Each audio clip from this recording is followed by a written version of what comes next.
Hello friends, चलिए आज की क्लास शुरू करते हैं।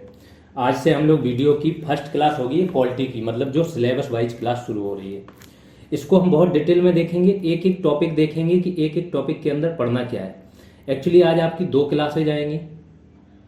ये फर्स्ट क्लास आएगी इंट्रोडक्शन क्लास, ये सबको मिल जाएगी, ये आपको यूट्यूब पे भी मिल जाएगी प्लस ऐप पे भी मिल जाएगी। लेकिन सेकंड क्लास जो आपकी संविधान सभा, उसके बाद के सारे टॉपिक्स आएंगे, वो आपको केवल ऐप पे मिलेंगे।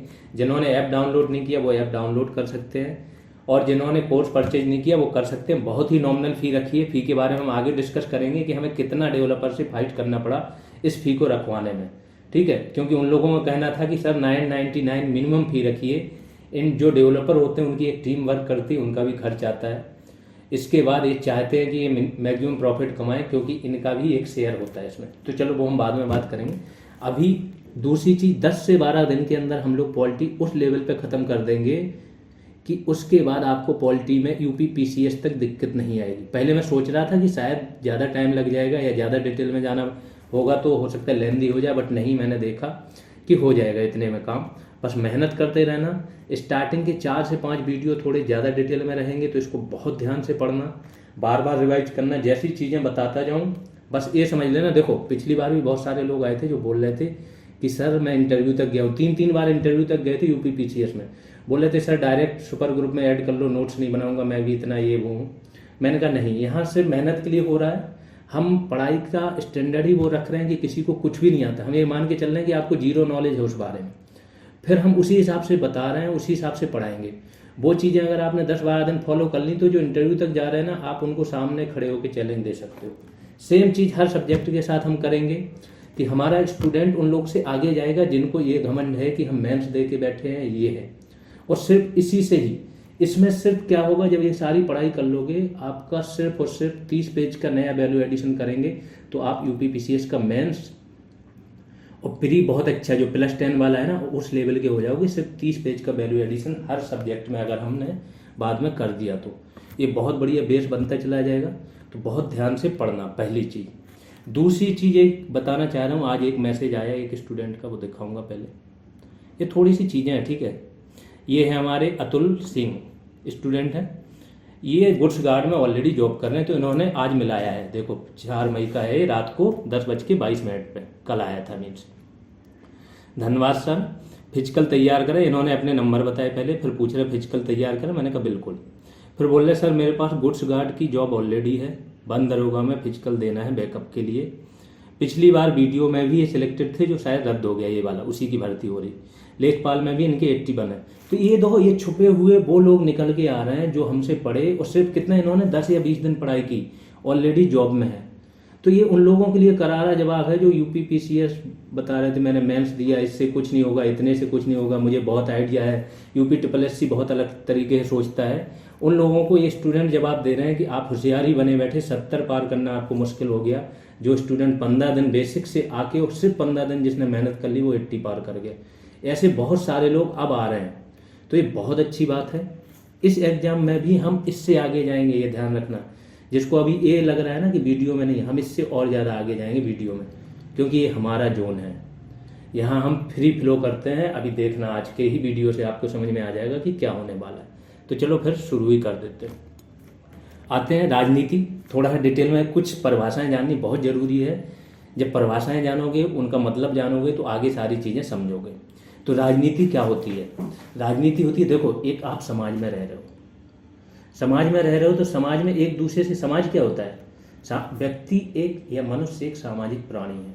अगर वो समाज में नहीं रह रहा है, तो या तो भगवान है या फिर वो जानवर है। ये अरस्तु का कथन है, ठीक है। अब आप समाज में रह रहे हो, तो समाज के लोग एक दूसरे को प्रभावित करते हैं, किसी न किसी प्रकार से जुड़े होते हैं। अगर नहीं भी प्रभावित कर रहे हैं, तो देखो आपका कोई लेना देना नहीं है, फिर भी क्या होता है कि आप अपने घर में के बाहर गंदगी कर रहे हो, तो दूसरा आदमी अफेक्ट होगा। आप पॉल्यूशन फैला रहे हो, तो दूसरा आदमी अफेक्ट होगा। तो समाज के लोग एक दूसरे से किसी न किसी प्रकार से जुड़े हुए होते हैं।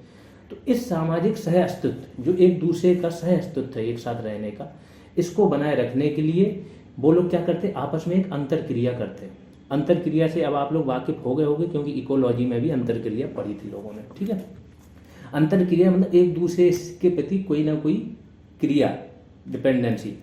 तो आपसी अंतर क्रिया का वह नीतिगत ये नीति के द्वारा, पॉलिसी के द्वारा स्वरूप जो संस्थागत प्रयास। अब पॉलिसी बनेगी तो पॉलिसी में क्या, किसी इंस्टीट्यूशन की बात होगी कि कोई संस्था बनाई जाए। अब इंस्टीट्यूशन में आप लोग कंफ्यूज मत होइएगा। इंस्टीट्यूशन क्या होता है, जैसे प्रधानमंत्री का पद ये एक इंस्टीट्यूशन है, संसद एक इंस्टीट्यूशन है, राष्ट्रपति एक इंस्टीट्यूशन है, ये सारे इंस्टीट्यूशन होते हैं। तभी तो राहुल गांधी जी बोलते हैं कि सारे इंस्टीट्यूशन जो है कंप्रोमाइज हो रहे हैं, केंद्रीकरण हो रहा है, तो ये सारे इंस्टीट्यूशन हैं। तो क्या बोल रहा है, नीतिगत माध्यम से संस्थाओं के द्वारा स्वशासित होते हैं। तो अगर सिंपल शब्दों में बोलें तो राजनीति वो है कि जब समाज के लोगों को लगता है कि हमें अपना एक सामाजिक सह-अस्तित्व बनाए रखना है, तो वो सह-अस्तित्व बनाए रखें तो कुछ नियम चाहिए। तो उन नियमों के लिए वो क्या करते हैं, कुछ नीतिगत प्रयास करते हैं, उनके द्वारा कुछ संस्थाएं बनाते हैं और उन संस्थाओं के द्वारा खुद प्रशासित होते हैं, मतलब वो संस्थाएं उनके ऊपर खुद शासन करती हैं। तो ये हो गया आपका क्या, राजनीति। और यही सारी चीज़ें आपको पढ़नी है, संस्थाएं सारी पढ़नी है। जो मैंने बताया, संस्थाओं में कंफ्यूज मत होना, उनके नियम सारे पढ़ने हैं, क्या नियम है, क्या ढांचा है, कैसे कार्य करते हैं, बस ये सारी चीज़ें आ जाएंगी तो आपका पूरा पॉलिटी कवर हो जाएगा। आगे आते हैं, राष्ट्र नामक एक शब्द आता है, तो लोग राष्ट्र और राज्य में कंफ्यूज हो जाते हैं। कुछ लोग तो राज्य को प्रदेश मान लेते हैं, जैसे एमपी, उत्तर प्रदेश, एमपी ये राज्य ये नहीं है। अभी आगे पता चलेगा, पहले राष्ट्र देखो क्या होता है। राष्ट्रवाद तो सुना होगा कि हम राष्ट्रवादी हैं, है ना। तो राष्ट्र क्या होता है, ये भावनात्मक अभिव्यक्ति है। जब हम क्या होते हैं कि धर्म, भाषा, जातीयता, नस्ल, क्षेत्र जो है आपका, संस्कृति, समान अतीत तथा साझापन, ये सारी चीज़ें, इनमें से एक या दो भी हो सकती हैं या बहुत सारी हो सकती हैं। तो इनके ये जो कॉमन होती हैं, एक दूसरे में कॉमन चीज़ें होती हैं, इनके द्वारा बद्ध होते हैं, बंधे हुए होते हैं, ठीक है, भावनात्मक रूप से बंधे हुए होते हैं। तो इस पर क्या होता है, एक राष्ट्र का निर्माण होता है। ऐसा समुदाय जो धर्म, भाषा, जातीयता, नस्ल, क्षेत्र, संस्कृति या समान अतीत के आधार पर क्या होता है, एक दूसरे से जुड़ा हुआ होता है, तो वो समुदाय क्या है, एक राष्ट्र का निर्माण करता है। तो ये भावनात्मक अभिव्यक्ति। ऐसी राष्ट्रवाद है, तो राष्ट्रवाद क्या है कि अपने देश पे या संस्कृति, धर्म, क्षेत्र, भाषा के आधार पर जो बद्ध लोग हैं, उनके अंदर अपने देश के प्रति गौरव की भावना हो और देश के प्रति न्यौछावर होने की भावना हो, इसको बोलते हैं राष्ट्रवाद। तो राष्ट्र और राष्ट्रवाद समझ में आ गया होगा। आगे आते हैं, राज्य अलग चीज़ है, जो मैंने बताया था। राज्य एक्चुअली जहाँ पे भी राज्य आए तो उसको देश का लेना। पहली चीज़ तो देश की बात हो रही है, जहाँ पे भी राज्य शब्द आएगा उसको आपको प्रदेश नहीं लेना, देश लेना है, भारत की बात हो रही, ठीक है, या किसी और देश की बात होगी, राज्य होगा तो ठीक। इसके चार प्रमुख तत्व होते हैं। किसी स्थान विशेष को आप राज्य कब बोल सकते हो, जब उसके पास अपनी एक भूमि हो, उसकी अपनी एक जनसंख्या हो, एक सरकार हो और सबसे इम्पोर्टेंट चीज प्रभुसत्ता हो, सोवरानिटी। सोवरानिटी का मतलब क्या होता है कि आंतरिक और बाह्य निर्णय लेने में वो राज्य स्वतंत्र हो, ठीक है। अब जैसे पाकिस्तान है, IMF बोल रहा है कि आप अपना न्यूक्लियर मिसाइल प्रोग्राम है वो ख़त्म करो, long range nuclear missile program. इस पर कहीं ना कहीं इंडिया का भी प्रभाव है और इजराइल का। बोल रहा है, मतलब IMF इनको बोल रहा है कि अगर आपको $1 अरब का लोन चाहिए तो ये काम करना होगा। लोन दे नहीं रहे, उनकी हालत ख़राब है। अभी कल परसों की रिपोर्ट आई है, 37 से 38% इन्फ्लेशन रेट है। ये परसेंटेज समझ रहे हो क्या होता है, ये पिछले अगर 3 महीने का इन्फ्लेशन रेट निकला होगा तो पिछले 3 महीने में जो चीज़ 100 रुपये की बिक रही, अब वो 138 की बिक रही 3 महीने के अंदर। और ऐसा हर 3 महीने में हो रहा है। इतनी हालत ख़राब है वहाँ के लोगों की। और पूरे एशिया में सबसे ज़्यादा है, श्रीलंका से ज़्यादा इनकी हो गई। तो चलो, तो सोवरेनिटी होनी चाहिए, तो आप राज्य की परिभाषा में आते हो। अब आते हैं संविधान। संविधान क्या होता है, विशिष्ट कानूनी वैधता वाला एक विधिक दस्तावेज है संविधान। संविधान एक ऐसी देश की किताब है, अगर सिंपल शब्दों में बोलें तो यह देश की प्रमुख किताब है, जिसमें क्या होता है वर्णन सभी नियमों का जिसके द्वारा देश संचालित होगा, सभी संस्थानों का, जो इंस्टीट्यूशन की बात है, उनका ढांचा, संरचना, उनके लिए नियम, उनमें कौन कौन कार्य करेंगे क्या नहीं, वो सबका वर्णन होता है। तो वो क्या है, संविधान। अगर थोड़े से किताबी शब्दों में जाओ तो क्या है, यह एक विधिक दस्तावेज है जिसमें राज्य के मूलभूत संस्थानों की स्थापना का ढांचा, कार्यप्रणाली को नियंत्रित करने हेतु प्रमुख सिद्धांत वर्णित होते हैं। संविधान बताता है कि देश कैसे चलेगा। संविधान देश की एक प्रकृति बताता है। जैसे भारत क्या है, धर्मनिरपेक्ष राज्य, तो संविधान बता रहा है कि धर्मनिरपेक्ष राज्य, सभी धर्म के लोग यहाँ आसानी से स्वतंत्रतापूर्वक रह सकते हैं। ये और अभी देखो, अभी आपको सिर्फ समझने की ज़रूरत है, ये आपके बहुत ज़्यादा काम का नहीं, लेकिन हल्की सी यहाँ से एक समझ बनेगी। समझ बनी रहेगी तो आगे की चीज़ें उससे जोड़ पाना बहुत आसान हो जाएगा। अब सीधा टॉपिक्स पे आ जाते हैं। इसमें टॉपिक आपको पढ़ना क्या क्या है, ठीक है। एक टॉपिक हमने 22 टॉपिक्स में डिवाइड कर दिया। हर दिन एक टॉपिक तो आपका मिनिमम हो गई होगा और 2 टॉपिक्स भी होंगे। जिस दिन मतलब जो टॉपिक छोटे होंगे वो 2 टॉपिक्स हो जाएंगे। तो सिंपल सी बात है, हमें 12 दिन के अंदर ये चीज़ें ख़त्म करनी है, तो हम ख़त्म करेंगे। अब आते हैं ऐतिहासिक पृष्ठभूमि। पहली चीज़ पढ़ोगे ऐतिहासिक पृष्ठभूमि किसकी? संविधान की। सब कुछ संविधान में है। संविधान में जो लिखा है भाग वाइज भाग, उसी को पढ़ते जाओगे, आपकी पॉलिटी खत्म हो जाएगी। उसमें क्या पढ़ोगे? अनुच्छेद पढ़ोगे, नियम पढ़ोगे, एक्सेप्शन पढ़ोगे, कोर्ट केसेज पढ़ोगे, यही सारी चीज़ें, कौन है क्या नहीं है, क्या योग्यता है क्या निर्योग्यता है, कैसे कार्य प्रणाली है। तो हर एक चीज़ जो टॉपिक उठाएंगे उसके अंदर जो है हम हर एक चीज़ पर बात करेंगे, ठीक है। संविधान सभा ऐतिहासिक पृष्ठभूमि क्या? 1773 का पहला अधिनियम आया था, रेगुलेटिंग एक्ट। यहाँ से भारत में कानून द्वारा शासन की प्रक्रिया शुरू हुई थी। अंग्रेज थे, 1765 में इलाहाबाद की संधि हुई थी। 1765 से 72 तक आपका क्या हुआ था? बहुत ध्यान से सुनना, ये वीडियो थोड़ा लॉन्ग हो जाएगा क्योंकि मैं बहुत एलेबोरेट कर दूंगा हर टॉपिक को कि इसके अंदर आपको पढ़ना क्या है, ठीक है। तो ऐतिहासिक पृष्ठभूमि, हम इतिहास में जाते हैं कि कब भारत में ये चीज़ें शुरू हुई। 1765 से 1772 तक, जब तक वारेन हेस्टिंग्स नहीं आया था, ठीक है, तब तक द्वैत शासन चल रहा था। अब वारेन हेस्टिंग्स आ गया तो 1773 का रेगुलेटिंग एक्ट आया। यहाँ पे क्या हुआ कि यहाँ पे इन्होंने एक बोर्ड ऑफ कंट्रोल तो 84 में बना था। यहाँ पे इन्होंने बोल दिया कि जो वित्त मंत्री है और विदेश मंत्री हैं, इनको आपको रिपोर्ट करना होगा। कंपनी के जो प्रशासनिक काम है और राजस्व कार्य, उनको अलग कर दिया था इन्होंने। प्लस कलकत्ता में एक सुप्रीम कोर्ट का निर्माण किया था। इतनी सी चीज़ें हुई थी और बंगाल के गवर्नर को गवर्नर जनरल ऑफ बंगाल बोला गया। ये सारी चीज़ें हिस्ट्री में बहुत डिटेल में पढ़ोगे, आपको चूंकि कनेक्ट करना है तो बता रहा हूँ। फिर 1784 विलियम पिट्स यहाँ के क्या थे? पीएम थे ब्रिटेन के, तो पिट्स इंडिया एक्ट आया था। फिर धीमे धीमे आते गए थे, तो जो इम्पोर्टेंट है 1813 का है वो पढ़ोगे, 1833 का है, 53 का है। तो 1858 में 57 में क्या हुआ था? स्वतंत्रता संग्राम हो गया था, तो 58 में आया था गवर्नमेंट ऑफ इंडिया, वो पढ़ोगे। फिर 61 का कानून पढ़ोगे। इसके बाद 1909 का इंपॉर्टेंट है, वो देखोगे। 1919 का जो आपका मॉन्टेग्यू चेम्सफोर्ड है वो देखोगे। 1935 आखिरी अधिनियम होगा। इस अधिनियम के ही 70% पोर्शन इन्होंने संविधान में ले लिए। तो संविधान में ये सारे अधिनियम के कुछ कुछ पोर्शन आपको पढ़ने इंपॉर्टेंट कब थे? जब आप यूपीपीसीएस दे रहे हो। इसमें भी हम हल्का हल्का आइडिया आपको दे देंगे जब टॉपिक वाइज शुरू करेंगे चीज़ें, ठीक है। लेकिन मेनली मैंने क्या बताया कि मेनली आपका कोर्स यहाँ से शुरू होगा। ये तो मैंने इसलिए बता दिया कि आपकी एक कनेक्टिविटी बने। अब दूसरा आपका है संविधान सभा। संविधान सभा, यहाँ पे सुन लेना हर एक चीज़, और जो मैं बोलता हूँ उसको नोट जरूर करते जाना। 10 दिन आप अपनी जो ओवर स्मार्टनेस है उसको अलग रख लेना, उसको तब लागू करना जब इतना आप कवर करते चले जाओ। जो मैं बोल रहा हूँ उसको नोट करते जाना, चाहे जितने आपने मेंस दिए हों, कुछ फर्क नहीं पड़ता है, क्योंकि यहाँ पे जिस तरीके से चीज़ें कराई जाएंगी ना, वो अपने आप में एक अलग होंगी, ठीक है। तो 10 दिन तक मेहनत कर लोगे। पॉलिटी उसके बाद कहीं पढ़ने की जरूरत नहीं होगी। यूपीएससी भी करना है तो सिर्फ और सिर्फ आप थोड़े डीप में जाओगे हल्के से, और यूपीएससी भी पॉलिटी बहुत अच्छी, एक भी क्वेश्चन गलत नहीं होगा और तो भूल जाओ। तो संविधान सभा की बात कर रहे हैं। संविधान सभा पढ़ोगे जब, तो उसके पहले एक अंतरिम सरकार बनी थी जवाहरलाल नेहरू के एक नेतृत्व, मतलब ये विदेश मंत्री भी थे और राष्ट्रमंडल मामले भी देखते थे जवाहरलाल नेहरू। तो एक अंतरिम गवर्नमेंट देखेंगे किसके पास क्या पद था। जैसे सरदार पटेल थे, गृह मंत्री थे, संचार मंत्री थे, है ना, श्रम मंत्री थे आपके कौन? बाबू जगजीवन राम। जो मीरा कुमार हैं, मीरा कुमार जो अपने स्पीकर रही हैं, लोकसभा की पहली महिला स्पीकर थी, तो उनके डैडी थे वो। तो इस प्रकार से पूरी अंतरिम सरकार में 8-9 जो मेन मंत्री हैं वो देखेंगे। इसके बाद संविधान सभा। तो संविधान सभा के लिए कब मांग हुई? 1934 में एम.एन. रॉय थे, उन्होंने सबसे पहले मांग की। वहाँ से देखेंगे फिर 35 में कांग्रेस मांग कर देगी। फिर धीमे धीमे इसके लिए क्रिप्स मिशन 1942 में आएगा, वो फेल हो जाएगा। फिर 1946 में कैबिनेट मिशन आएगा। फाइनली ये संविधान सभा बनाएगा। पूरा डिटेल में देखेंगे। संविधान सभा था, सबसे पहले 389 मेंबर्स थे, रियासतों के भी 93 इसी में एडिट थे।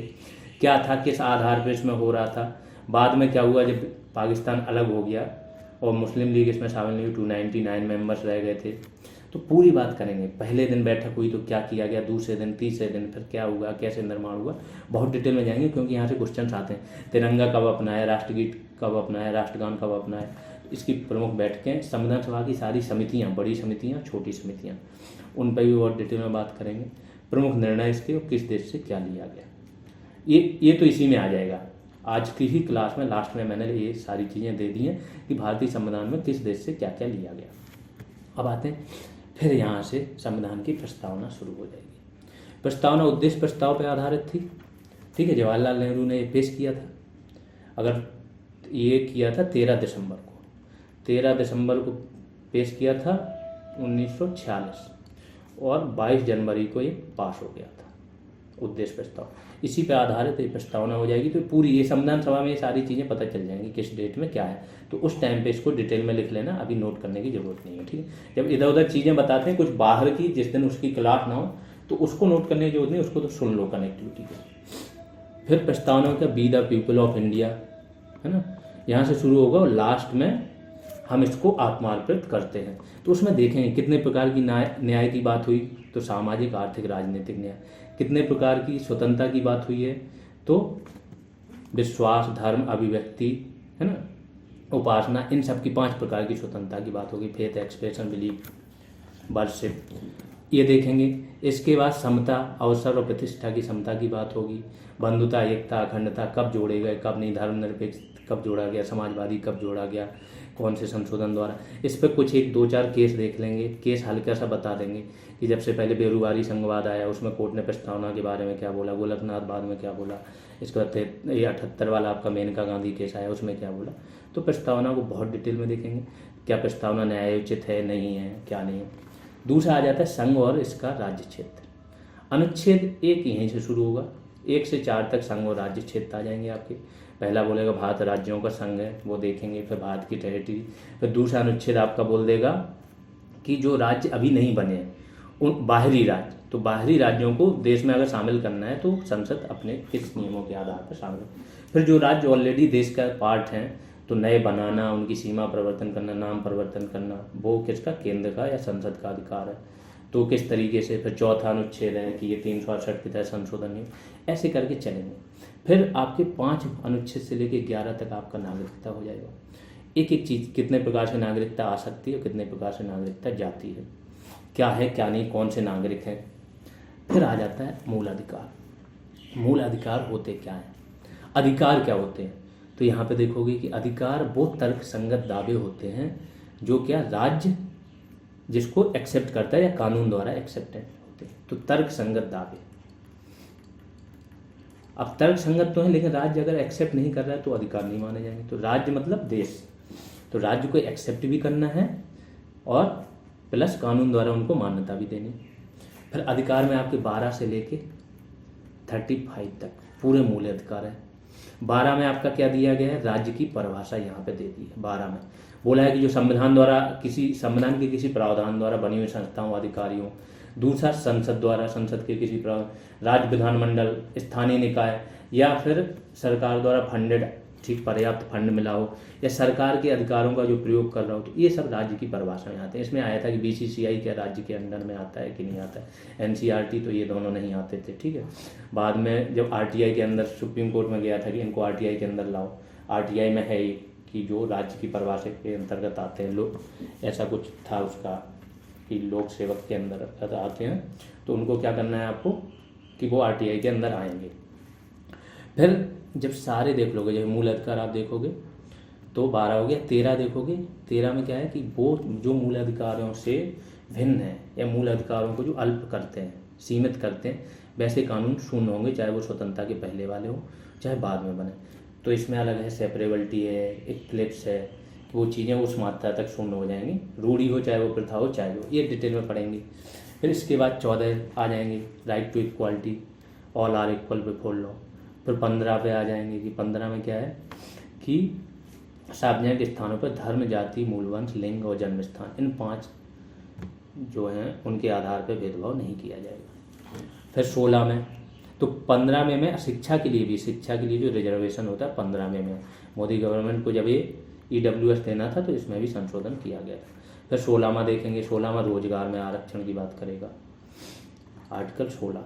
17 देखेंगे, 17 क्या है आपका, टचेबिलिटी, अनटचेबिलिटी को ख़त्म करेगा। अनटचेबिलिटी मतलब अपृष्टता, छुआछूत वगैरह। 18वां टाइटल्स को ख़त्म कर देगा। 19वां आपका क्या है, अभिव्यक्ति की स्वतंत्रता वाले सारी चीज़ें हैं, है ना, तो 19वां देखेंगे। फिर 20वां भी आपका क्या है, 20 में 3 है, नो एक्स फैक्टो लॉ, मतलब आपने जुर्म अभी किया है तो उस टाइम पे, जिस टाइम जुर्म किया उस टाइम पे अगर जो कानून है उसी के तहत सज़ा मिलेगी। नो डबल जीओपार्डी, 2 बार किसी एक जुर्म के लिए 2 बार सजा नहीं। फिर तीसरा है उसी का ही पार्ट है जो 20 का, कि आप खुद के प्रति किसी भी व्यक्ति को खुद के खिलाफ गवाह बनने हेतु मजबूर नहीं किया जाए। इसमें एक केस आया था सेल्वी वाला, सेल्वी वाले केस में बोला गया था कि जो नार्को टेस्ट होता है उसमें तो व्यक्ति को बोला जाता है उसी से ही एक्सेप्ट करा लिया जाता है, तो फिर कोर्ट ने बोल दिया था कि नार्को टेस्ट आपके मान्य नहीं होंगे कोर्ट में। इसका तो सिर्फ जांच एजेंसियां क्या करेंगी, प्रयोग कर सकती हैं आगे की जांच में सहायता करने के लिए। जैसे किसी ने बताया कि हाँ मैंने मारा, तो नार्को टेस्ट में पूछ लिया कि आपने ये मारा, जिस हथियार से मारा वो कहाँ डाला, तो नार्को टेस्ट में वो बता देता है, वो अनकॉन्शियस रहता है, तो वो हथियार को जब्त कर लेंगे तो वो सबूत मिल जाएगा, वो काम आ जाएगा। लेकिन नार्को टेस्ट में जो उसने वीडियो पे एक्सेप्ट किया वो नहीं मानेगी कोर्ट कि हाँ इसने एक्सेप्ट कर लिया था तो हम मान लें। इस प्रकार से देखेंगे कुछ एक केस वगैरह। अब ये चीज़ें लग रही होंगी इतनी ब्रॉड है, कैसे होंगी, नहीं, बड़े आराम से हो जाएंगे, टेंशन मत लो। मैंने इसका बड़ा अच्छे से शॉर्ट फॉर्म बना रखा है, पर जितना बोलता जाऊँ समझते जाना, आपका लेवल वो ला के रख देंगे कि आप उन लोगों के सामने बैठ के डायरेक्ट बात करोगे जो अपने आप को बहुत बड़े महारथी समझ रहे हो, दिन भर चैट करते रहते हैं, दिन भर इधर उधर ये क्वेश्चन गलत है, नहीं मैंने ये कर लिया, वो 10 दिन में ही आपका अलग ही चीज़ें चेंज हो जाएंगी, वो भी 10 दिन के अंदर। फिर राज्य के नीति निर्देशक तत्व देखेंगे 36 से लेकर 51 तक है, एक एक नीति निर्देशक तत्व देखेंगे हम। 36 में बात करेगा कि राज्य की परिभाषा वही है जो कहाँ दी गई थी 12 में। 37 में बोलेगा कि ये आपके प्रवर्तनीय नहीं, तो ये बताएंगे। एक सप्रूव कमेटी बनी थी 1944 में। इसने बोला था कि 2 टाइप के अधिकार होने चाहिए, एक होने चाहिए आपके कौन से, न्यायोचित जो मूल अधिकार होगा, एक गैर न्यायोचित होने चाहिए। तो इसी आधार पे आपके नीति निर्देशक तत्व आपके क्या गैर न्यायोचित हो गए और वो आपके मूल अधिकार न्यायोचित हो गए। ठीक, मूल अधिकार आपके यूएसए के संविधान से लिए गए, ये किससे लिए गए नीति निर्देशक तत्व, आयरलैंड के से। आयरलैंड ने भी इसको कहाँ से लिया था, स्पेन से। तो ये सारी चीज़ें डिटेल में पूरे एक एक नीति निर्देशक तत्व पे बात होगी। 37 से लेकर 38 में जैसे बोला है कि जो राज्य है वो असमानताओं को दूर करने की बात करेगी। 39 में आपके पूरे आपके साम्यवादी जो सामाजिक हैं वो अधिकार हैं ना, समान न्याय, निःशुल्क विधिक सहायता 39A में आ जाएगी, समान कार्य के लिए वेतन आ जाएगा। पहले ही 39 ये जो आप 39 है वो बोलेगा कि स्त्री और पुरुषों को आय के अर्जित करने के समान अवसर उपलब्ध कराएगा राज्य। तो एक एक उस पर बात करेंगे। बालकों के लिए है 41, 42, 44 गांधी जी वाला है, जो 40वां है गांधी जी वाला कि जो गांव है उनको क्या करना है, स्वशासन का केंद्र बनाए, इसलिए पंचायती राज अधिनियम आए, ये सब वो बहुत डिटेल में देखेंगे। फिर आ जाते हैं जब मूल अधिकार आपको मिले हुए हैं तो कुछ आपके कर्तव्य भी बनते हैं, क्योंकि अधिकार और कर्तव्य एक दूसरे के पूरक होते हैं। वेदों में भी रित की अवधारणा है, तो इस तरीके के कर्तव्य देखेंगे। तो ये कर्तव्य वाला कब आया, 1976 में। 1976 जब इमरजेंसी लगी थी तो इंदिरा गांधी एक स्वर्ण सिंह कमेटी बनाई थी। इसको बोला था कि अतीत के जो आधार हैं, अनुभव हैं, उनके आधार पे आप कुछ रिकमेंडेशन दो, संविधान में क्या परिवर्तन। तो इन्होंने बहुत सारे रिकमेंडेशन दिए थे, बहुत सारा संशोधन हुआ था। इसको मिनी कॉन्स्टिट्यूशन भी बोला जाता है, 42वां 42nd कॉन्स्टिट्यूशनल अमेंडमेंट एक्ट को। तो इन्होंने ही वो एक मूल कर्तव्य जोड़ने की भी बात की थी। इसको USSR उस टाइम था जो रूस वाला है, वो पूरा USSR था, तो इससे लिया गया था, इससे प्रेरित था। इससे इन्होंने करके बोला था कि 8 जो है मूल कर्तव्य जोड़ो और अगर इनको ना माने तो दंड की बात की थी, लेकिन फाइनली 10 जोड़े गए थे और दंड जैसी कोई बात नहीं हुई थी। फिर संविधान का संशोधन, ये संविधान का संशोधन लास्ट का पार्ट है, वो हम बाद में देखेंगे। 368 वाला है। 3 प्रकार से संविधान संशोधन होता है, एक सामान्य होता है, दूसरा होता है आपको 2/3 बहुमत, और तीसरा होता है 2/3 बहुमत तो चाहिए ही चाहिए, प्लस आधे राज्य जो है 1/2 राज्य हैं वो अपनी विधानसभा में भी पारित करें, जैसे GST को किया गया था। तो तीनों पे बात करेंगे, कब क्या है, कौन सी चीज़ का क्या किया जाता है। जैसे आपका ये है संघ और राज्य क्षेत्र, तो जब इसका परिवर्तन करते हैं तो ये आपका 368 के अंतर्गत नहीं आता है, मतलब ये संविधान संशोधन माना ही नहीं जाता है, इसको संसद द्वारा सामान्य बहुमत से पारित कर दिया। ऐसी राजभाषा वाला होता है, नागरिकता वाला होता है, ये सब संविधान संशोधन नहीं माने जाते। UPSC में ये डायरेक्ट पूछ लिए जाते हैं क्वेश्चन, और व्यक्ति यहाँ पे कंफ्यूज हो जाता है क्योंकि संविधान में दिया है, अब इसमें संशोधन करेंगे तो संविधान संशोधन होगा, बट नहीं होता है। तो वो सारी चीज़ें बताएंगे। अब आएंगे संघ कार्यपालिका। संघ कार्यपालिका क्या है, केंद्रीय मंत्रिमंडल जो PM होते हैं। तो PM क्या होता है, PM के ऊपर पहले राष्ट्रपति होगा, तो राष्ट्रपति देखेंगे। अनुच्छेद 52 से शुरू हो जाता है, सेल लगा हुआ है यहाँ पर, there shall be a president. That means ये हमेशा अपनी पोस्ट पर रहेगा, ये अपनी पोस्ट पे हमेशा रहेगा। तो उस पर बाद फिर 52 के बाद जितने भी इसके हैं योग्यता संबंधी देखें, महाभियोग देखेंगे, 61 देखेंगे जो महाभियोग है, 58 में योग्यता संबंधी बातें की गई हैं राष्ट्रपति के पद से, उनको तो जो जो इम्पोर्टेंट अनुच्छेद होगा एक भी नहीं छोड़ेंगे, कम से कम नहीं तो 150 से 200 अनुच्छेद आ जाएंगे। एक बात ध्यान रखना, ये चीज़ें 2 साल, किसी व्यक्ति को 2 साल भी पढ़ता रहे हवा नहीं लगती है। अगर आपकी 1 से 1.5 महीने में ये चीज़ें हो रही हैं, मेहनत बहुत ज़्यादा करनी पड़ेगी, कर लो, इतना कर लोगे कोई भी एग्जाम देने जाओगे ना, कोई भी यूपी पीसीएस से लेके जैसे एसएससी वाले हैं ना, उनके लिए तो इतना बड़ा अमृत साबित होगा कि वो टॉपर हो जाएंगे। क्योंकि आपके प्री और मेंस में क्या आप जीएस आने लगी है 25 नंबर, सिर्फ 1.5 महीने की ये तैयारी कर लो। अगर आप एसएससी वाले हो, जो भी जहाँ पे भी जीएस आता है, आप यहाँ पे 22 नंबर से 20-22 नंबर से कम कभी लाओगे ही नहीं स्टैटिक जीके में। तो और जिनके भी जीके आती है, नहीं अभी एग्जाम दे रहे हो कोई बात नहीं, ये जीएस पढ़ लो, बहुत भला होने वाला है लाइफ में।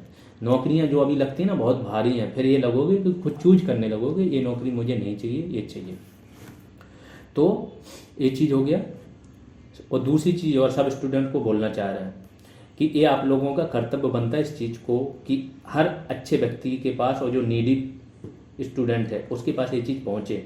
तो जो भी आपके आसपास हैं आप इस चीज़ को जरूर बताओ, इस चैनल के बारे में बताओ, इस ऐप के बारे में बताओ, वहाँ तक पहुँचे। देखो चीज़ें अच्छी पहुँचने से आप इनसिक्योर मत होइए, आप मेहनत कर रहे हो, आपका हो गई होगा, इनसिक्योर होने की बात नहीं है। लेकिन अच्छी पहुँचने से क्या होगा, आपके लिए आगे चीज़ें बेटर हो जाएंगी। अगर बहुत सारे लोग जुड़ते हैं तो हम क्या करेंगे, स्टूडियो बना देंगे रूम पर ही।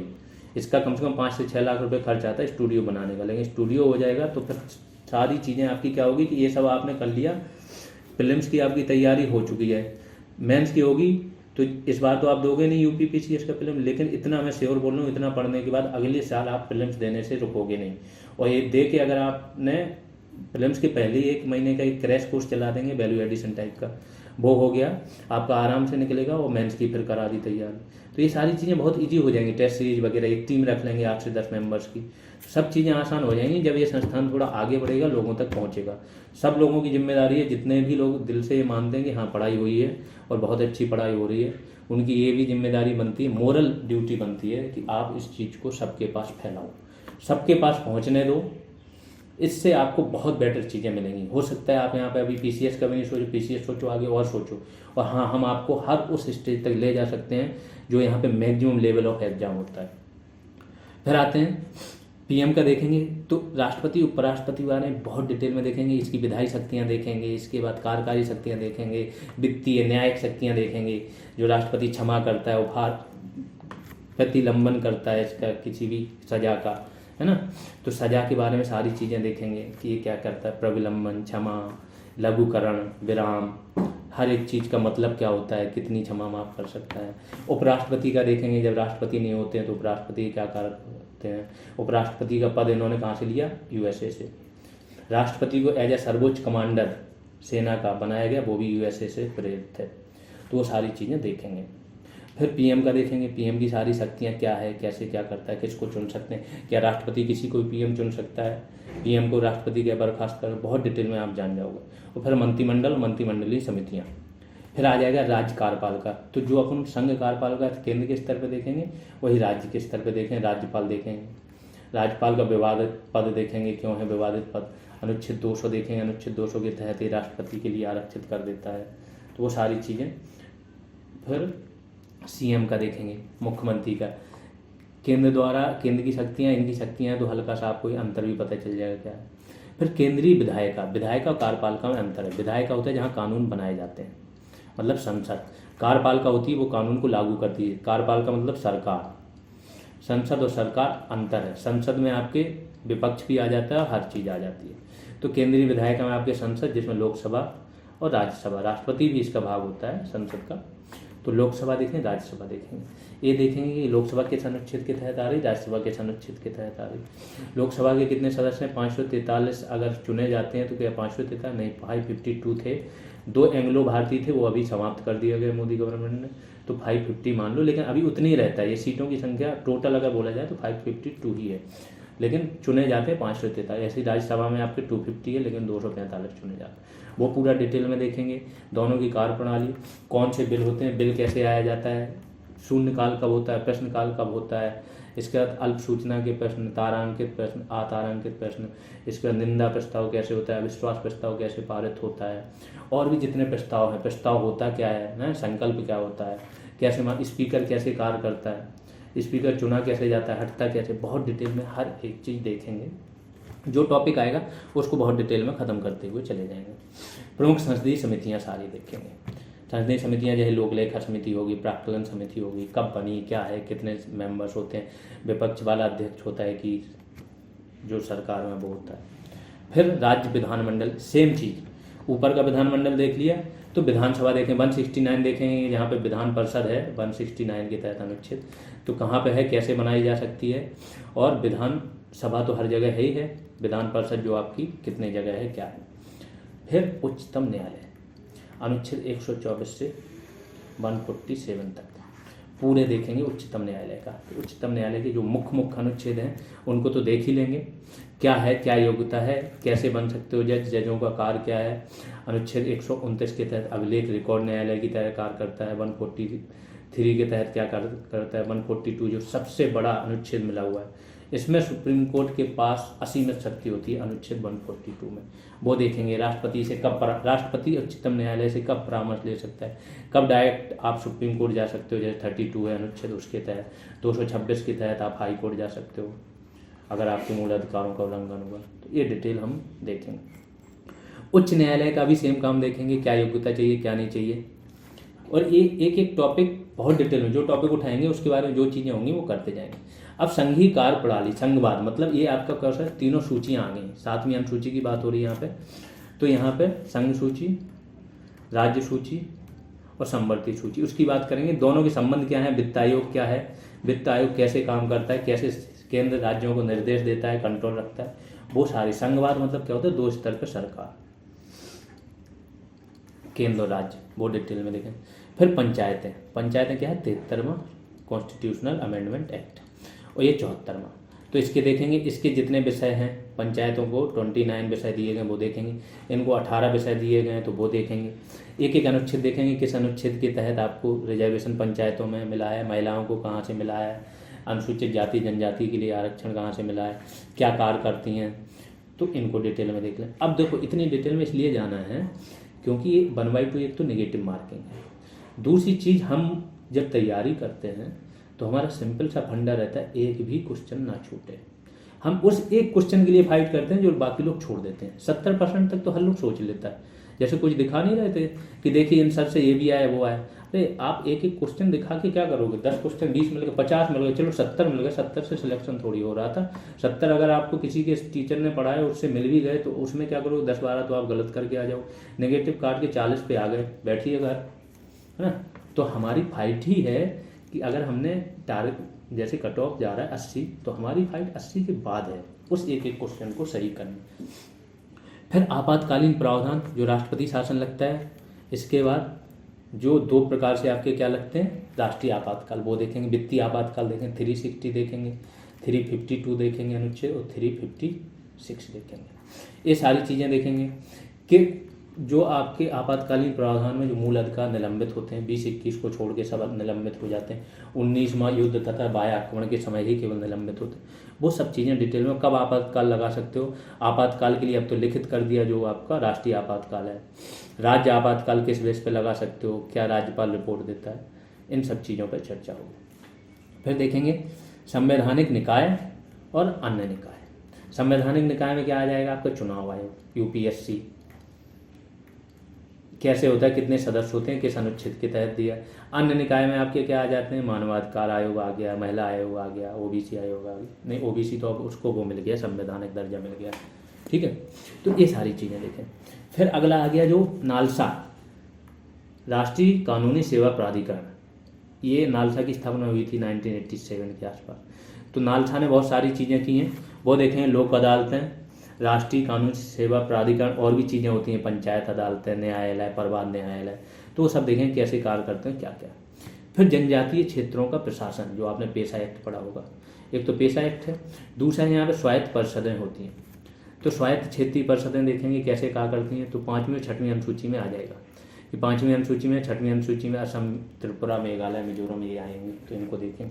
और लास्ट में देखें राजनीतिक दल, क्योंकि हाल ही में क्या हुआ, आम आदमी पार्टी आप, इसको क्या मिला है, राष्ट्रीय पार्टी का दर्जा मिला है। और जो आपकी 2-3 पार्टी थी जैसे टीएमसी हो गया, एनसीपी हो गया, इनका क्या है, इन्होंने छीन लिया है राष्ट्रीय पार्टी का दर्जा। तो ये पता होना चाहिए कि कितने वोट शेयर हों तब वो राजनीतिक दल राष्ट्रीय पार्टी बनता है, कितने राज्यों में अगर वो राज्य पार्टी हो गई तो राष्ट्रीय पार्टी बन जाएगी। तो इस पर हल्का सा चर्चा कर लेंगे और फाइनली यहाँ पे आपका ख़त्म हो जाएगा पॉलिटी। इन 22 टॉपिक में ही सारी चीज़ें समाहित आ जाएंगी। अगर ये पढ़ लिया तो बहुत मूल कर्तव्य एक उसी में आ जाएगा जो मैंने श्रवण कृषि कमेटी तो बताया, तो उसमें सारे मूल कर्तव्य, अनुसूचियाँ सारी अलग से करा देंगे कि पहली अनुसूची क्या बात करती है, दूसरी क्या करती है। तो फाइनली आपका यहाँ पे पॉलिटी ख़त्म हो जाएगा। अब इसमें हल्का सा मैंने डेटा तो दे दिया, ऐतिहासिक पृष्ठभूमि की बात तो कर ही लेते हैं आज क्योंकि क्लास है। तो देख लेते हैं क्या है।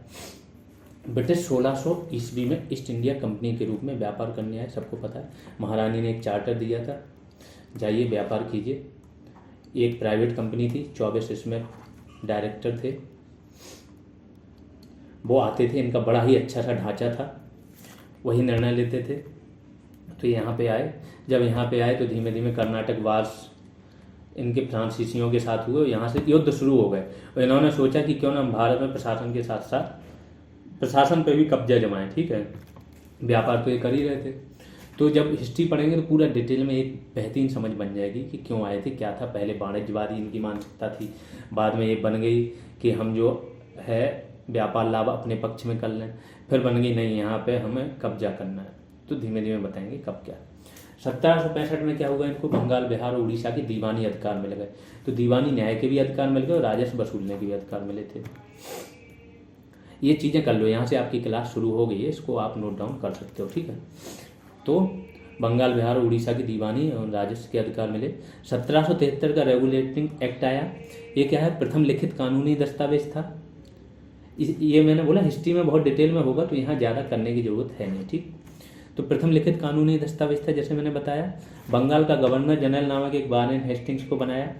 कलकत्ता में 1774 में उच्चतम न्यायालय की यहाँ से स्थापना हुई और एलिजा एम्पे करके एक व्यक्ति थे, एलिजा एम्पे, उनको सुप्रीम कोर्ट का जज बनाया गया इसी टाइम पे।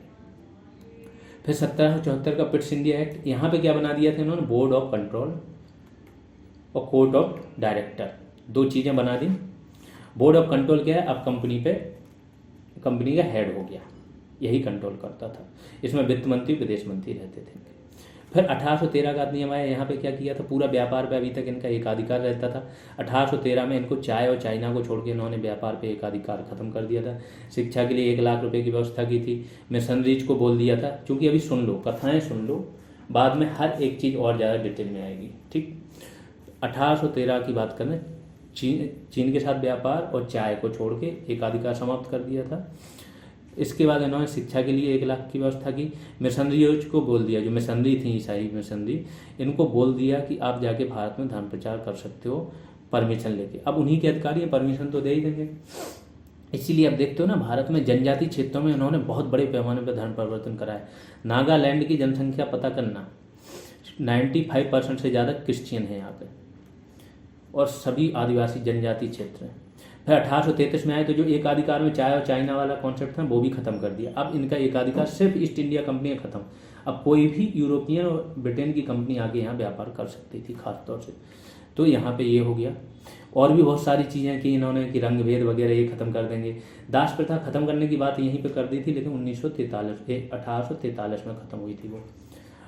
तो यहाँ पे ये सारी चीज़ें हो जाएंगी बहुत, कि हम इतना % राजस्व देंगे कंपनी को, ऋण पे वगैरह बहुत सारी चीज़ें इन्होंने। यहाँ पे लॉर्ड मैकाले के तहत एक विधि सदस्य बनाया, विधि आयोग बना इसी की अध्यक्षता में, और विधि सदस्य भी एक अस्थायी जोड़ा गया। यहाँ पे उसी विधि सदस्य को स्थायी कर दिया गया 1853 के चार्टर एक्ट में। और यहाँ पे क्या हुआ कि 1857 का स्वतंत्रता संग्राम हो गया तो ये कंपनी का शासन खत्म और ताज का डायरेक्ट शासन शुरू हो गया। फिर अलग अलग अधिनियम आया। 1858 का अधिनियम आया, उसमें कुछ आया। 61 में गवर्नर जनरल जो था उसको अध्यादेश जारी करने की शक्ति दी। पोर्टफोलियो सिस्टम शुरू किया गया। विधायिका में जो निर्वाचित सदस्य हैं उनकी संख्या बढ़ाई गई। ये सारी चीज़ें यहाँ पे शुरू हो गई। यहाँ पे 53 में क्या किया था, 6 सदस्य आपके अस्थायी सदस्य जोड़ सकते थे, पार्षद, जो परिषद है वो। 1892 में काम हुआ। 1909 का मार्ले मिंटो सुधार इंपॉर्टेंट है, क्योंकि यहाँ से क्या हुआ, कम्युनल मतलब सांप्रदायिक आधार पर इन्होंने वोटिंग की, पृथक वोटिंग की राइट दे दी है कि मुस्लिम मुस्लिम को वोट करेगा, हिंदू हिंदू को वोट करेगा, ऐसे करके। 1919 में इस चीज़ को और बढ़ा दिया, मॉन्टेग्यू चेम्सफोर्ड सुधार था कि ऐसा होगा। राज्यों में यहाँ पे क्या हो गया, द्वैध शासन लागू हो गया। हस्तांतरित विषय 2 टाइप के विषय हो गए। केंद्र में विधायिका द्विसदनी 1919 में ही हो गई थी। तो बहुत डिटेल में इनका भी देखेंगे। यहाँ पे जो ये था कि हिंदू और मुस्लिम एक दूसरे वोट दे सकते हैं, यहाँ इन्होंने आगे बढ़ा दिया कि सिख जैन सबको शामिल कर लिया, सब जो है धर्म के लोग उसी धर्म के लोगों को वोट दे सकते थे। फिर आएगा भारत शासन अधिनियम, और यहाँ पे द्वैध शासन राज्यों का खत्म हो जाएगा और राज्यों में एक उत्तरदायी सरकार, दैट मीन्स लोग जो चुनेंगे उनको घोषित कर दिया। संघ बनाया, सुप्रीम कोर्ट की यहाँ पर बात होगी, और भी बहुत सारी चीज़ें हुई यहाँ पे, आरबीआई वगैरह की बात होगी। तो 1935 का बहुत ब्रॉड अधिनियम है, इसका 70% इन्होंने संविधान में ले लिया था। फिर भारतीय स्वतंत्रता अधिनियम, यहाँ पे तो स्वतंत्र ही हो गया इंडिया। अब आएंगे सर्वप्रथम, अब थोड़ा सा और डेटा ले लीजिए। ये जो डेटा वाला चीज़ है जो मैं लिखा हुआ हूँ वो आप नोट कर सकते हो। फिर अगली क्लास में जिस टॉपिक में जो आएगा, जैसे संविधान सभा की बात होगी, इसका फिर से रिपीट होगा। तो सर्वप्रथम 1934 में एम एन रॉय नामक व्यक्ति थे। ये क्या थे, साम्यवादी, प्रखर साम्यवादी व्यक्ति थे। साम्यवाद उस टाइम पे बहुत वैसे माने जाए बहुत त्यागी पुरुष होते थे। लोग त्याग करते थे, जिंदगी भर अभाव में रह जाते थे। अब के जो समाजवादी इसी का ही लोकतांत्रिक रूप है। जब हिस्ट्री पढ़ोगे तो समझ में आ जाएगा कि साम्यवाद और समाजवाद में अंतर क्या है। अभी इतना समझो कि साम्यवादी थोड़ा हिंसा में भी बिलीव कर लेते हैं। लोकतांत्रिक रूप से दबे कुचले मजदूरों की बात करना समाजवाद हो जाता है। वही तो जो समाजवाद वाली पार्टियां इंडिया में, दैट मीन केवल समाजवादी पार्टी की बात नहीं हो रही, समाजवाद वाली बहुत है, आरएलडी है, जेडीयू, ये सब समाजवाद से ही निकली हुई पार्टियां हैं। तो ये जो पार्टियों की इस टाइम कार्य प्रणाली है, उस टाइम के जो नेता थे ना, बहुत अंतर। पहले के नेता पूरे अभावग्रस्त जिंदगी काट देते थे। बंगाल में अभी जाओ, ज्योति बसु वगैरह है, इनको कि इनकी अलग ही उच्च कोटि का समाजवाद होता था इन लोगों का। तो 1934 में एम एन रॉय ने संविधान सभा बनाने का सुझाव दिया। 1935 में कांग्रेस ने पहली बार संविधान सभा के गठन की बात की। फिर 1938 में पंडित नेहरू ने घोषणा की कि स्वतंत्र भारत के संविधान का निर्माण क्या होगा, वयस्क मताधिकार के आधार पर चुनी गई संविधान सभा के द्वारा किया जाएगा। जबकि फिर बाद में ऐसा नहीं हुआ था। जो संविधान सभा बनी थी वो सीमित मताधिकार, वयस्क मताधिकार, वो भी अप्रत्यक्ष रूप से चुनी गई। अप्रत्यक्ष कैसे, जो राज्य की विधान परिषदें थी उन्होंने अपने प्रतिनिधि चुन चुन के संविधान में भेजे थे। फिर आते हैं 1942 में क्रिप्स मिशन आया, लेकिन एक फेल हो गया था। गांधी जी ने इसको बोल दिया था उत्तर दिनांकित चेक। 1946 में कैबिनेट मिशन आया, थोड़ा सही आए थे। इन्होंने योजना रखी, 2 संविधान सभा वाला इन्होंने जो प्रस्ताव था वो खत्म कर दिया। बोले 2 संविधान सभाएं तो नहीं बनेंगी। हाँ, मुस्लिम लीग की जो भी प्रॉब्लम्स थी इन्होंने अधिकतर उनको संतुष्ट कर दिया था, तो वो भी शामिल हो गए थे। और फरवरी 1946 में अंततः क्या हुआ, ये आया था और बाद में फिर संविधान सभा आपकी बनी। अब नवंबर से बैठकें शुरू हो गई थी। 9 दिसंबर 1946 को संविधान सभा की पहली बैठक होगी, फिर 11 को होगी, फिर 13 को होगी। तो इस तरीके से फिर बैठकें शुरू हो गई। किस देश से क्या लिया गया, ये आपके लिए इंपॉर्टेंट है, इसको नोट जरूर कर लेना। यूके से क्या लिया गया, देखो यूके ने हम पे इतने साल तक शासन किया। 1773 से ये लोग कानून द्वारा हमें शासन कर रहे थे, तो हमें भी हर चीज़ हम सीख ही रहे थे। ये कहीं ना कहीं इनका योगदान भी है। तो विधि का शासन, कानून का शासन, कानून निर्माण की विधि, राष्ट्रपति सांकेतिक प्रमुख। वहाँ पे क्या है, उनका क्वीन रहती थी, अब तो राजा आ गए, किंग चार्ल्स। तो क्वीन क्या है, सांकेतिक प्रमुख है। इंडिया के जो राष्ट्रपति उनके पास तो कुछ वीटो भी है, वहाँ तो कुछ भी नहीं है, ठीक। लेकिन ये यहाँ से पद इन्होंने ले लिया था। लेकिन ये क्या होता है, मोनार्की है यहाँ पे। मोनार्की मतलब ये चुन के नहीं आ रहा, वंशानुगत रूप से आ रहा है राजा। वो भारत का है गणतंत्र। गणतंत्र का मतलब होता है कि जो राष्ट्र प्रमुख होगा, हेड, वो चुन के नहीं आएगा। वो क्या होगा, उसको निर्वाचन होगा। इंडिया में अप्रत्यक्ष रूप से हो रहा है, मतलब चुन के आएगा, सीधी बात है। वो ऐसे वंशानुगत रूप से नहीं आएगा। ये हो गया गणतंत्र, ठीक है। अब आते हैं संसदीय स्वरूप भी यहाँ से लिया कि जो संसद वाली अवधारणा है, 2 सदन है, निचला सदन ज़्यादा इंपॉर्टेंट है। ये सारी चीज़ें कहाँ से, यहीं से ली। कैबिनेट प्रणाली, पोर्टफोलियो सिस्टम, द्विसदनीय संसद, पीएम का पद भी यहाँ से लिया, क्योंकि पीएम क्या है, सबसे स्ट्रॉन्ग है। कार्यपालिका में गवर्नमेंट, हेड ऑफ गवर्नमेंट होता है। निचला सदन अधिक शक्तिशाली। ये सारी चीज़ें इन्होंने कहाँ से, यूके के संविधान से उठा ली। फिर यूएसए से आते हैं। यूएसए का संविधान दुनिया का पहला लिखित संविधान था, तो हमने भी इनसे ले लिया लिखित संविधान। प्रस्तावना, जो प्रस्तावना है वो भी हमने इन्हीं से लिए और प्रस्तावना डाली। मौलिक अधिकार वाला काम इन्हीं से ही किया। राज्यसभा के पदेन अध्यक्ष के रूप में उपराष्ट्रपति, जो उपराष्ट्रपति होता है वहाँ का भी उपराष्ट्रपति जो होता है, सीनेट का क्या होता है, पदेन अध्यक्ष होता है, तो ये भी यहाँ से इन्होंने लिया। एक चीज़ और ली, जो राष्ट्रपति होता है तीनों सेना का सैन्य कमांडर होता है, वो भी यहाँ से लिया है, राष्ट्रपति एज अ सैन्य कमांडर। इस चीज़ को एक एक चीज़ को नोट करते जाना, ठीक है। अब आते हैं उच्चतम न्यायालय, न्यायिक स्वतंत्रता, न्यायिक पुनर्विलोकन या न्यायिक समीक्षा जिसको बोलते हैं, ये सारी चीज़ें इनने यूएसए से ही ली हैं। यूएसए का सुप्रीम कोर्ट बहुत मजबूत है, सुप्रीम कोर्ट तो भूल जाओ, यूएसए के हर कोर्ट मजबूत हैं। अभी देखें ना, ट्रंप को एक जिला कोर्ट ने बुला लिया था, एक जिला कोर्ट ने ट्रंप को, पूर्व राष्ट्रपति को बुला लिया। सोचो, यहाँ कोई जिला कोर्ट तो भूल जाओ, हाई कोर्ट भी पूर्व प्रधानमंत्री को बुलाने से पहले कई बार सोचता है, ठीक है।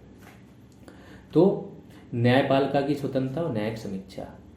फिर यूएसएसआर, सोवियत संघ जो था, सोवियत यूनियन, तो उससे क्या हुआ, इससे सिर्फ और सिर्फ मौलिक कर्तव्य लिए थे जो सोरेनसन कमेटी ने रिकमेंडेशन दिए थे उसके अलावा। ऑस्ट्रेलिया से संवर्ती सूची, संवर्ती सूची जानते हो, जिसपे केंद्र और राज्य दोनों क्या कानून बना सकते हैं, वो थी संवर्ती सूची। प्रस्तावना की भाषा, देखो प्रस्तावना लिया तो अमेरिका से, लेकिन इसकी भाषा क्या होगी ना, वो ऑस्ट्रेलिया से ली गई, तो ये इंपॉर्टेंट है, ये याद रखना। व्यापार और वाणिज्य की स्वतंत्रता, ये बहुत इंपॉर्टेंट है, व्यापार और वाणिज्य की स्वतंत्रता। ये देखो आर्टिकल 19 पे चले जाओ, आर्टिकल 19 में क्या है आपका, अभिव्यक्ति की स्वतंत्रता है ना। शांतिपूर्ण निरायुध सम्मेलन, दूसरा 19(2) पे जाओ तो। फिर संघ बनाना 19(3) पे चले जाओ। फिर चौथा, कहीं भी घूमने फिरने की, अबाध संचरण की सब, इसमें थोड़े ही प्रतिबंध है। घूमने फिरना है तो जनजाति क्षेत्र, एसटी क्षेत्र जो होते हैं, जनजाति क्षेत्रों में आप पे प्रतिबंध लगाए जा सकते हैं। और इसके लिए तो जो इनर लाइन परमिट होता है, जो आप नॉर्थ ईस्ट के राज्य में जाते हो ना, मणिपुर वगैरह में, इनर लाइन परमिट लेना पड़ता है, देश के अंदर ही एक टाइप का वीजा लेना पड़ता है घूमने के लिए, ठीक है, क्योंकि वो जनजाति क्षेत्रों वाला प्रतिबंध लगा है। इसके बाद कोई भी कहीं पे भी बस जाने की भी स्वतंत्रता है, यहाँ पे भी प्रतिबंध है जनजाति क्षेत्र। प्रतिबंध तो 19 जो आपका है स्वतंत्रता का अधिकार, तो इसमें हर एक उस पर आर्टिकल 1 पे भी है कि सदाचार, लोक व्यवस्था, न्यायालय की अवमानना, इनके आधार पर प्रतिबंध लगाए जा सकते हैं, ठीक है। तो बस जाने, और जो आखिरी है आपका 19 का पोर्शन, वो है कोई भी आजीविका वृत्ति अपना लेने की स्वतंत्रता। आप कोई भी आजीविका के लिए अपनी वृत्ति, व्यापार अपना सकते हैं। और व्यापार वाणिज्य की स्वतंत्रता एक ऐसा वेश होता है जिसके लिए अगर राज्य ने कोई विधेयक पारित किया और स्वतंत्रता ये बाधित हो रही, तो राज्यपाल क्या है, राष्ट्रपति के लिए ये विधेयक आरक्षित कर सकता है।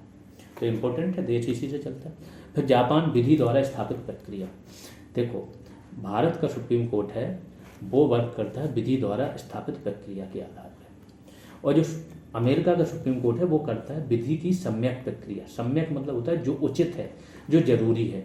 और यहाँ पे क्या होता है, जो चला रहा है, विधि ने जो प्रक्रिया स्थापित की है, तो हमारा सुप्रीम कोर्ट ये चीज़ देखता है। हाँ, थोड़ा सा चेंज हो रहा है, इन्फ्लुएंस हो रहा है। सम्यक में क्या होता है, वो नहीं देखते हैं कि पहले से अगर कोई चीज़ गलत होती आ रही है तो हम उसको देखेंगे नहीं। यहाँ का जो सुप्रीम कोर्ट है अमेरिका का, ये देखेगा उचित क्या है, उसके आधार पर निर्णय लेता है। इसलिए ये थोड़े से फॉरवर्ड होते हैं और हम लोग इनको बाद में फॉलो करते हैं। फिर आते हैं जर्मनी का वाइमर गणराज्य था। एक थोड़ी सी स्टोरी बता देते हैं। यहाँ पे एक वाइमर गणराज्य था, कब बना था, जब वर्साई की संधि हुई थी 1918 में। क्या हुआ, ये हार गए जर्मनी प्रथम विश्व युद्ध। फिर वर्साई की संधि हुई, उसके बाद पेरिस की संधि हुई। तो इस संधि में जो पेरिस शांति सम्मेलन हुआ उसके बाद, तो यहाँ पे इन्होंने जो लोग जीते थे उन्होंने यहाँ पे एक वाइमर गणराज्य बना दिया। उन्हीं से ही संधि पे क्या हस्ताक्षर करा लिया। ये बड़ा ही अनपॉपुलर हुआ था और इसी ने ही आपातकाल के दौरान मौलिक अधिकारों के निलंबन की चीज़ें बना दी कि आपातकाल के दौरान मौलिक अधिकार निलंबन होंगे। इन्होंने अपने संविधान में डाला और हमने यहीं से ले लिया। अब कनाडा पे आते हैं। कनाडा से जो हमने संघीय व्यवस्था है ना, ढांचा कि राज्य क्या है, राज्य भी हो, केंद्र भी हो, शक्तियों में विभाजन हो, लेकिन केंद्र मजबूत हो, प्लस अवशिष्ट शक्तियाँ, जो अवशिष्ट वो होती हैं जिनका कहीं वर्णन ना हो, किसी सूची में वर्णन ना हो, वो अवशिष्ट हो गए। ये किसके पास हो, केंद्र के पास। अब ये इतनी चीज़ें, यही बोले कॉन्सेप्ट अगर आप पढ़ भी लोगे ना, कॉन्सेप्ट कोई दे नहीं पाएगा। कितने भी अच्छे टीचर के पास चले जाओ, या तो वो यूपीएससी वाला होगा, उसी विषय का होगा, वो भी हर विषय का, तो कोई कितना भी बेस्ट टीचर हो नहीं दे पाएगा, ठीक है। तो अवशिष्ट शक्तियाँ कहाँ हैं आपके, केंद्र में। ये सब कहाँ से लिया, कनाडा से। आयरलैंड से क्या लिया, नीति निर्देशक तत्व। नीति निर्देशक क्या है, राज्य को, देखो ये न्यायोचित नहीं होते, राज्य को एक प्रकार के निर्देश दिए गए कि आप इस प्रकार की विधियां बनाइए, ऐसे देश का भला होगा। तो ये आर्थिक और सामाजिक न्याय के लिए पूरे काम होते हैं नीति निर्देशक तत्व के। कल्याणकारी राज्य की स्थापना भी डीपीएसपी ही करते हैं। तो ये कहाँ से लिया गया है, लिया है इन्होंने आयरलैंड से। लेकिन आयरलैंड किससे प्रभावित था, स्पेन के संविधान से। राष्ट्रपति के निर्वाचन की विधि आयरलैंड से ली गई है। राष्ट्रपति का निर्वाचन कैसे होता है, एक समानुपातिक प्रतिनिधित्व प्रणाली की एकल संक्रमण मत पद्धति के द्वारा। इसमें क्या होता है कि किसी भी कोई व्यक्ति अपनी चॉइस में डालता है कि फर्स्ट चॉइस पे कोई और है, सेकंड पे अलग है, थर्ड पे अलग है, फोर्थ पे अलग है। अब फर्स्ट चॉइस वाले जिसके सबसे कम वोट होंगे, चॉइस फर्स्ट चॉइस, वो बाहर हो जाएगा, उसके मत इसमें डिवाइड हो जाएंगे। फिर जिसके सबसे कम होंगे फिर बाहर हो जाएंगे, ऐसे करके फाइनल ये बंदा जीतेगा। तो ये होती है समानुपातिक मत पद्धति। इसमें चॉइसेज होती है, इसमें एक आदमी को वोट नहीं देते हो, इसमें आप प्रायोरिटी डालते हो, फर्स्ट कौन पे है, सेकंड कौन है, थर्ड कौन है। फिर राष्ट्रपति द्वारा राज्यसभा के सदस्यों का नामांकन। राष्ट्रपति 12 ऐसे सदस्य जो होते हैं इनको राज्यसभा में नामांकित करता है जो खेल, कला, विज्ञान, साहित्य, समाज सेवा इससे जुड़े हुए हों। तभी देखिए रेखा को राज्यसभा का सदस्य बनाया गया, कला से रिलेटेड थी वो। फिर दक्षिण अफ्रीका से अनुच्छेद 368 की विधि ली गई कि संविधान में संशोधन वाली विधि।